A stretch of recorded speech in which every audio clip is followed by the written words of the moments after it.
Good evening, and welcome to this week's Black Mental Health is Black Health.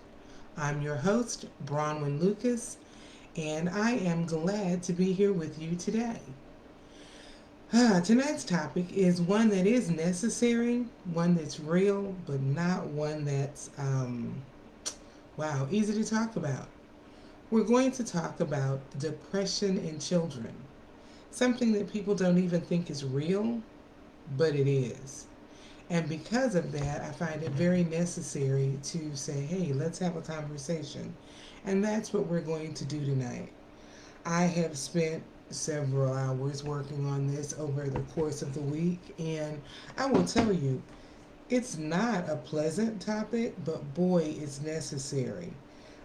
In reading the stats, which is what I'm going to start off with, it's staggering and it's actually kind of sad. But as I said, it is necessary.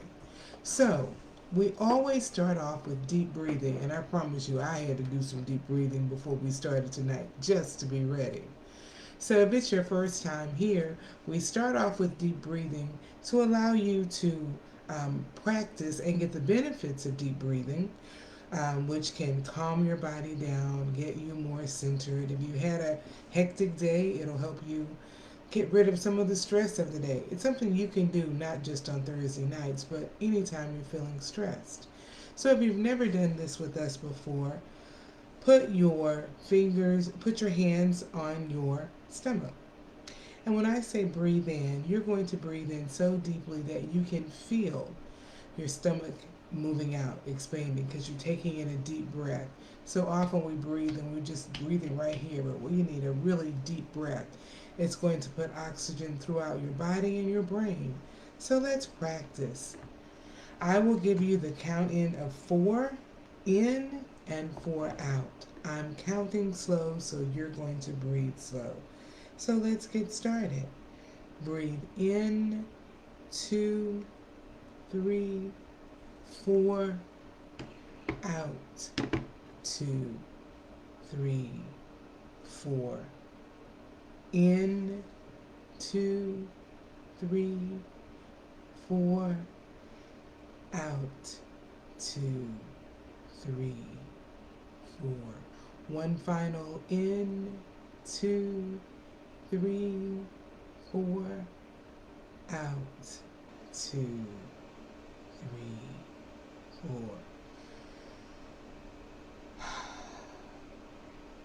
So if you're here tonight, you are ready to hear about depression in children. As I said, not an upbeat topic, but boy, it's important. As I studied, I looked at rates of depression and suicide in African American children, and it was staggering. A few weeks ago, we did talk about suicide, and it led me to want to talk specifically about depression, as I had some conversations after that show. So I want to give you just some statistics about this. I want to really put it on your mind how important it is of a topic. And so some of the statistics will deal with suicide because, man, the depression has led to suicide. Suicide rates among black male ages 15 to 24 rose 47% from 2013 to 2019, and by 59% for black females of the same age. That's just the young adult teen population, a 59% rise in suicides for black females. Staggering. Another study published stated that over the past 2 decades, the biggest increase in self-report suicide attempts were among black adolescents. In 2018, researchers revealed that black children under 13 are dying by suicide, nearly twice the rate of white children. This is suicide by people under 13. We don't think about someone under 13, a child, wanting to commit suicide. Suicide is the 8th leading cause of death in children 5 to 11. The National Institute of Mental Health published a study in 2016 that found that children who died by suicide at younger ages were more likely to be male and black and to die at home by hanging, strangulation, or suffocation compared to early adolescents who died by suicide.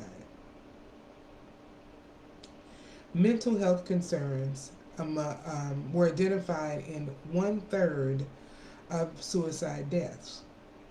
So that's why that depression is so real, that they were already diagnosed with some mental health issue. But here's some other issues you may not think about. The other diagnoses other than depression include ADHD. We're going to talk about that misdiagnosis that sometimes happens. It could be depression. Another statistical fact. Research suggests that children who attempt suicide are 6 times as likely than their counterparts to attempt it again in adolescence. So those that attempt suicide when they're young, that under 11, under 13 population, if they're not successful, they are 6 times as likely as the general population to try it again. And many of those will be successful. In 1993, suicide was the 14th leading cause of death for teens. Today, it's the 10th leading cause of death. Wow. African American boys are overdiagnosed and with externalizing disorders such as ADHD or conduct disorder, when in fact this could be the manifestation of underlying depression. And we're going to come back to that in a minute. A few more facts. Anxiety and depression in young people is just tied together. You have one, you typically have the other. And they're among the most common mental health concerns among children. Both depression and anxiety tend to be higher in older children, but they do exist in that population under 12.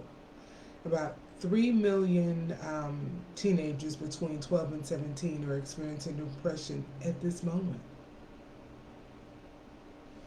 Anxiety and depression have really increased in teens over the years. If we look going back to 2007, only 8% of people 6 to 17 were experiencing anxiety and depression, and that number has increased dramatically to like 59%. Wow. COVID, we know, we talk about how it impacted adults, but it also impacted children. If you're living in the house with someone and one person is greatly impacted by something, other people in the house are going to be impacted. So this whole thing of COVID has impacted our children as well. Not going to school for over a year. School online, then second semester may be back in, some not. Your normal routine just upheavaled. That impacted children's mental health as well.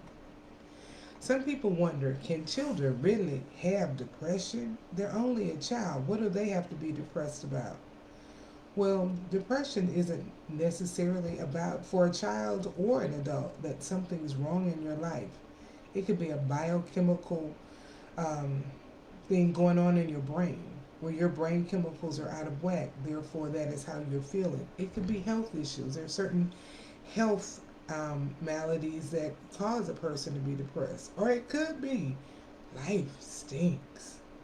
And because life stinks, I'm depressed. Or, as I stated earlier, anxiety and depression go hand in hand. It could be life stinks, so I'm anxious, and now that I'm anxious, I'm feeling depressed.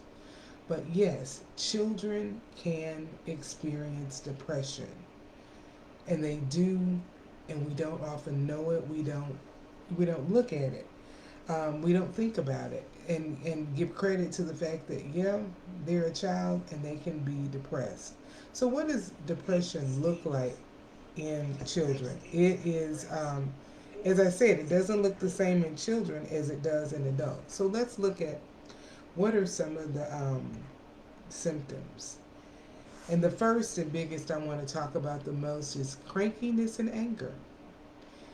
When you're talking about adults, you think of depression as being sad and, can't get out of bed. And we've talked about how in the African American population, that's not always the case, especially with black women, because we feel like we just got to drag ourselves out of bed, go on to work, because somebody's got to do it, and we come back and fall back in bed. But we get out and we look functional. But when it comes to our children, it's not always the sadness, even though it can be there, but they look angry or cranky or out of sorts.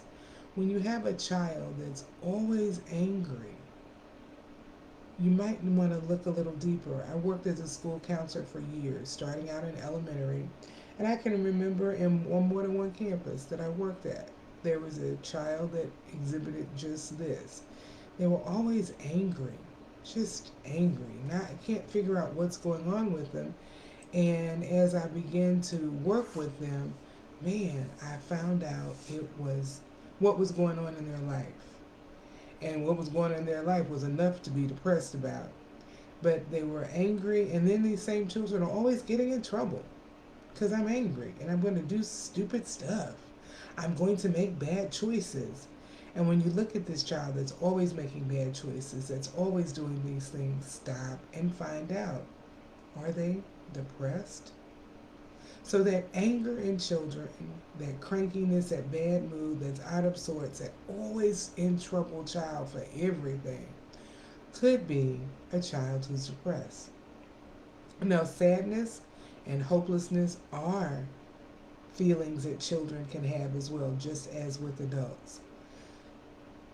Just like with adults, you can see kids withdraw. Maybe they've been the outgoing child. And this could be elementary kids as well, not just our older kids, elementary children. They just kind of suddenly withdraw and they're like, yeah, okay. Is their whole demeanor. It's just, and they're overly sensitive. If you're a child, I don't know, what, me, just overly sensitive, especially to rejection, because it becomes so personal. If you're already feeling sad and hopeless and there's just a slight bit of rejection, it becomes that personal thing. You can also see change in appetite, either increased or decreased. This is something that's true for adults. Some people overeat when they're depressed. Food becomes their comfort. You're self medicating with food. There are others who are too depressed to eat. But if you see a change in appetite, as I go through this list, think about your child or a child you know. And if you're seeing these symptoms, we'll talk about what to do now.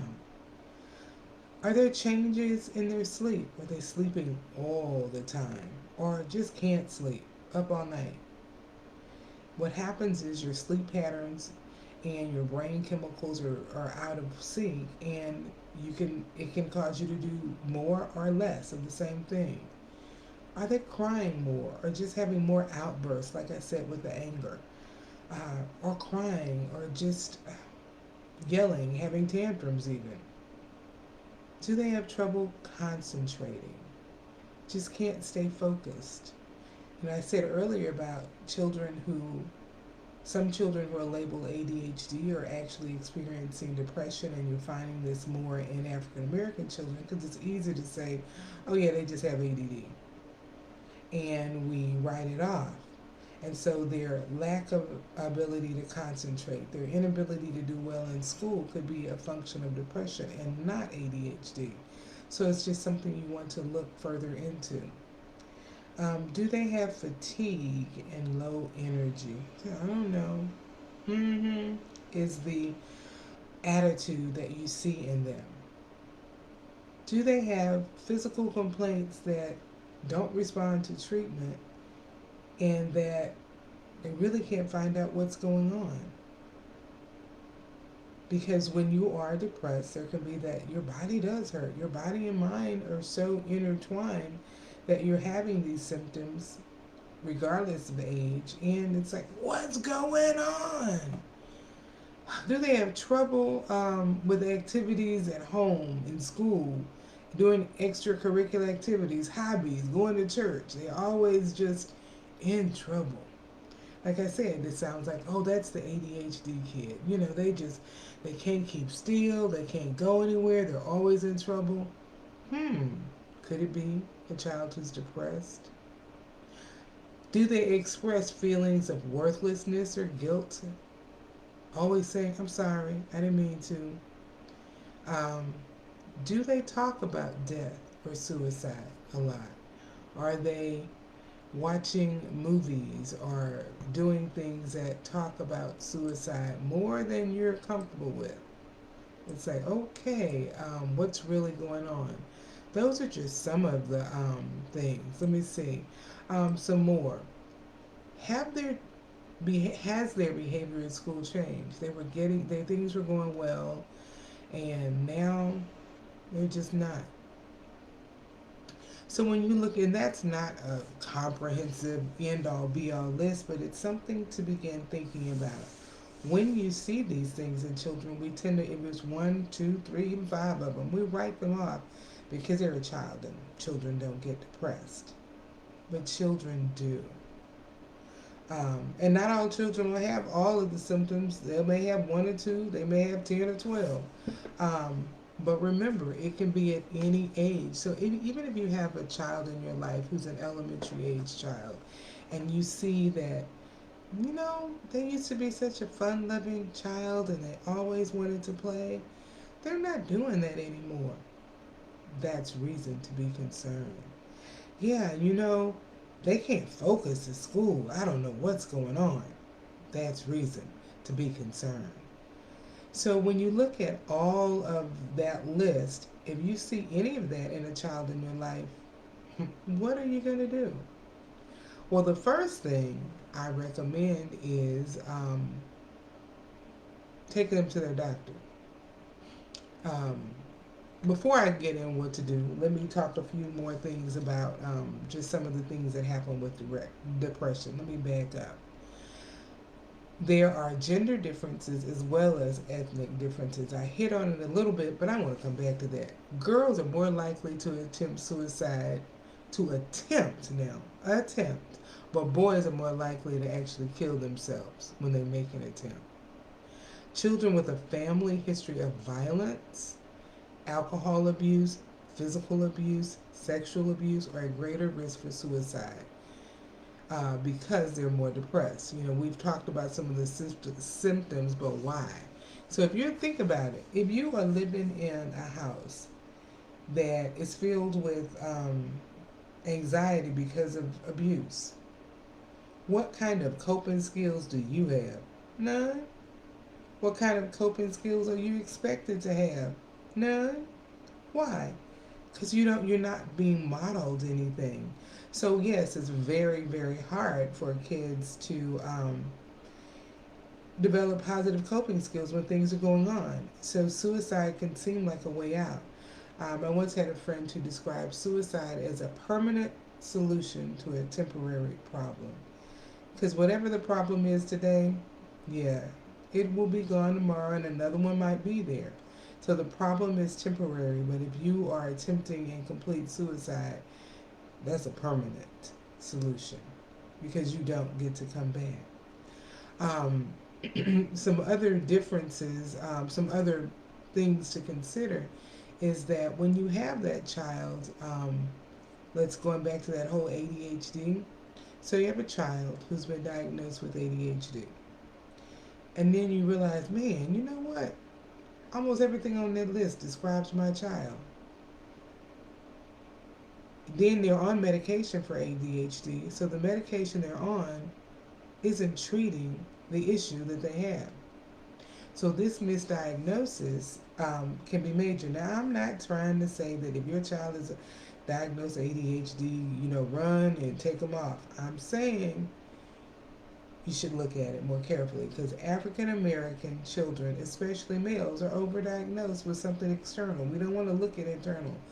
You know, there is a mistrust of African Americans toward the medical profession, mental health profession as well. I get it. because we have not been treated well. And it starts with children.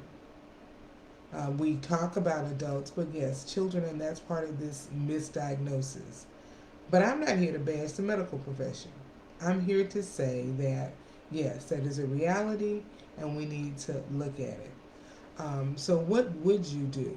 You want to have a complete um, workup, a medical workup with your child. There are um, certain health conditions that will cause depression or cause symptoms of depression, I should say. Anemia, a concussion, diabetes, epilepsy, hypothyroidism or hyperthyroidism. Well, not hypothyroidism. Hard for me to say that one because that's my issue. Mononucleosis and vitamin D deficiency. Do you know that African Americans typically have a vitamin D deficiency? And that can cause depressive symptoms. We don't attach it to those things. So, and that there are other, issues. These are just some of the common ones that are really known to cause symptoms of depression. Any of these your child could have. And if your child had any of these, wouldn't you want to know anyway so they could be treated for them? But if they're being treated for them, then you need to know, oh, what about depression? My child's anemic. You're thinking, oh, my child's anemic, I'm going to deal with the anemia, and you move on. But if your child's anemic, then you need to think about, and they have some of these symptoms, you need to think about, oh, what are we going to do to manage their depression? Um, kids are out playing football, playing whatever, fall, hit their head, could get a concussion and may not even be diagnosed because, they go in, don't tell you, or you might even know and still not think about, oh, now their behavior has changed, now they're acting depressed. It could be a result of that. Diabetes runs rampant in our community. Children are, yes, being diagnosed with diabetes. Depression is a major symptom of diabetes at any age. I can personally tell you about thyroid issues and diabetes. That is how I've got my diagnosis because I was like, why am I so depressed? I had a good job, liked what I was doing, that everything was great in life, and I was so depressed, and I couldn't figure out why. Turns out I had thyroid issues. When they were finally put in check, the depression left. So I do know personally that your physical health can really impact it. But I always say mind, body, and spirit are one. We can't separate them. When you impact one, you impact the other. And depression is just another way of looking at that. That if you have something physically wrong in your body, it can cause depression. I did want to look at, there are different kinds of depression. When you say depression, we think, okay, depression. But there are different ways to look at depression.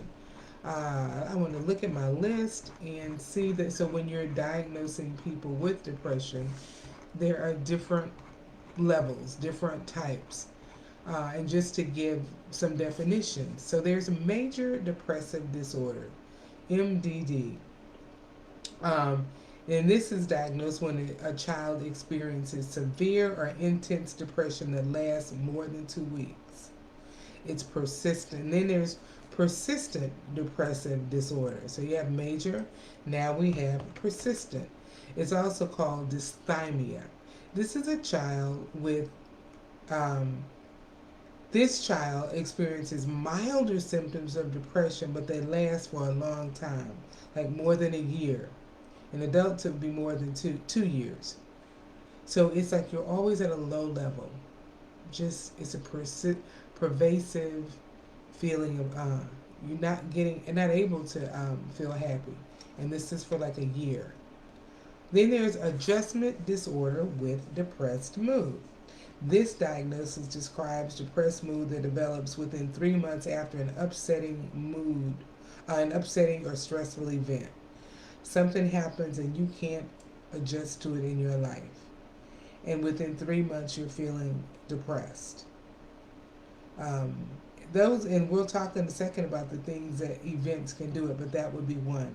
Another is seasonal affective disorder. Back in December, we did a whole show, I think, on just seasonal affective disorder or depression. It's a form of depression that occurs with a seasonal pattern. Children with this form of depression tend to experience symptoms primarily when the hours of daylight are shorter, and it occurs during the winter because that's when it is shorter, and more in the northern hemisphere. Like you're colder and you're inside more, so you're not getting the benefit of just being outside in the sun. Um, you're not able to just play, and you already have that predisposition for depression, so it's going to be worse in the winter months. Then there's bipolar disorder, and I'll just give a general bipolar because there are many forms of bipolar. But a diagnosis of bipolar disorder describes um, moods of mania, where you're just ecstatic, erratic, irrational, and euphoric, or depression. And it can, you have those two moods, and it can happen within a day. Bipolar disorders are rare in children, but sudden outburst of anger that you see is not bipolar, and we want to think that. But it can happen, but very rare. Two more. Disruptive mood dysregulation disorder. Now, this is the one where people, that's just a bad child. If I need to beat their behind. This is diagnosed when a child has to be over 6 years old to get this diagnosis. They're having lasting and intense irritability, aggression, anger, and frequent outbursts. This is a child that is just having a tantrum, and you're like, you too old for that. And somebody needs to just beat their butt. What's wrong with that mama? What's wrong with that daddy? Uh, and the parent, I don't know what to do with them. I'm doing everything. It's a hard one for parents to grasp because they're just irrational and out of control. And you don't know what, and they might be doing well, and all of a sudden, bam, it comes up. So, disruptive mood dysregulation disorder. Their mood, just as it said, is disruptive. The ability to regulate their mood doesn't exist.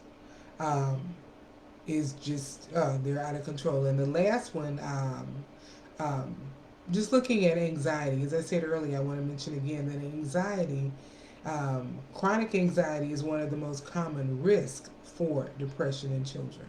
So, it's a child. What do they have to be anxious about?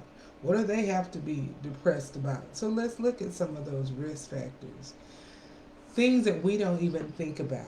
Changing to a new school can be traumatic for children, and there's some people who grew up. Look, I was a military brat. I moved all the time, and you were also with people who moved all the time, and so you had that in common. But children who switch schools, that can be, not everybody, but that can be traumatic for them because they just, not everybody adjusts to change. If there's conflict in the home, oh yeah, that can definitely be a cause for depression. Think about it. Have you ever walked in a room and people were arguing, and you walk in and you feel the tension? Imagine that's how your house is all the time and you're a child. And you're told to be silent. You can't talk about it.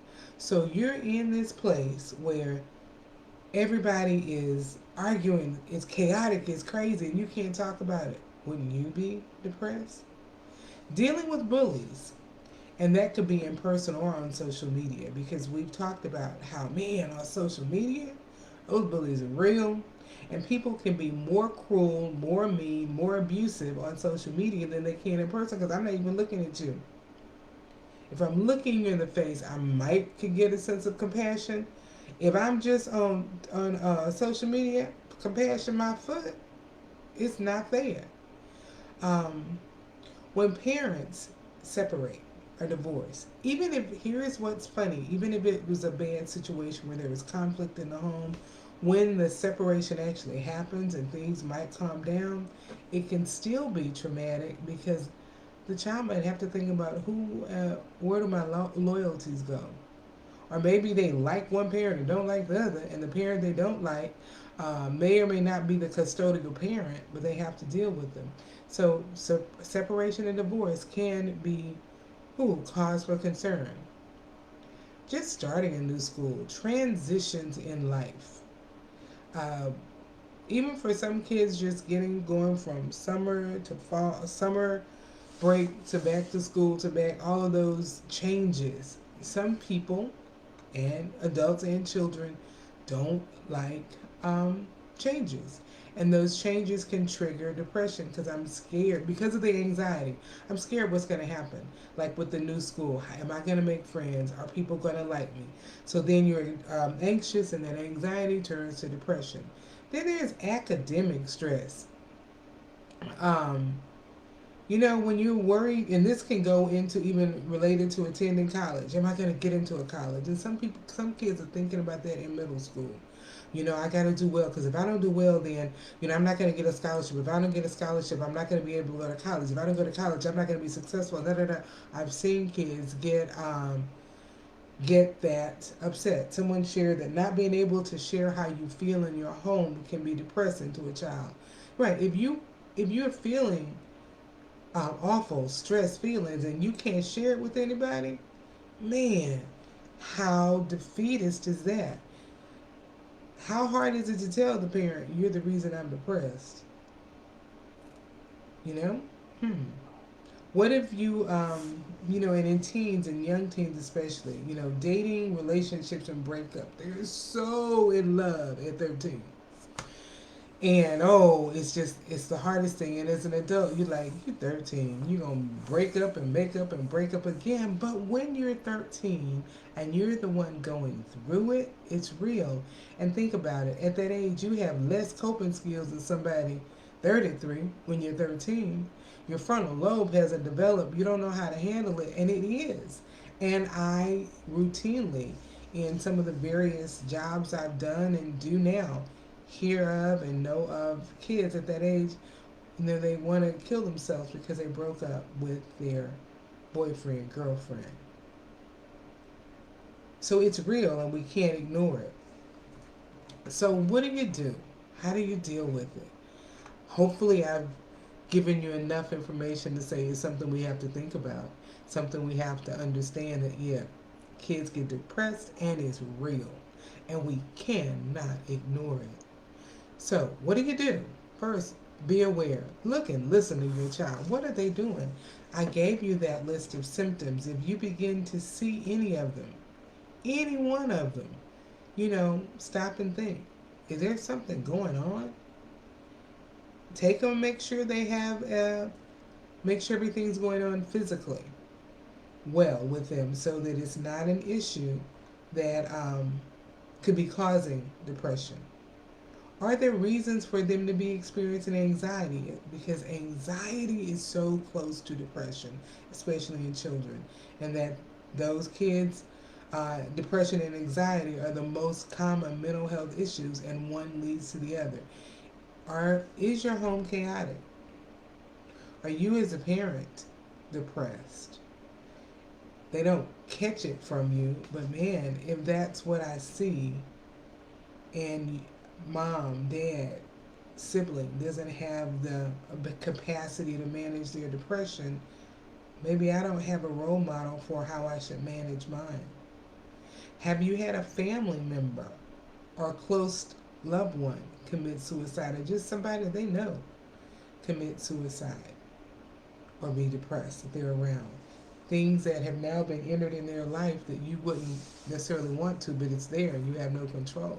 So if you see any of those things, be concerned. Seek help. Don't overlook it. It's easy to say, as I said earlier, they're just a child. Because here are some of the things that they can also do. You'll find kids at very early ages self-medicating, just like adults. They'll want to get high. They'll drink. They'll do the same thing adults do. So if you see any of that, you need to worry.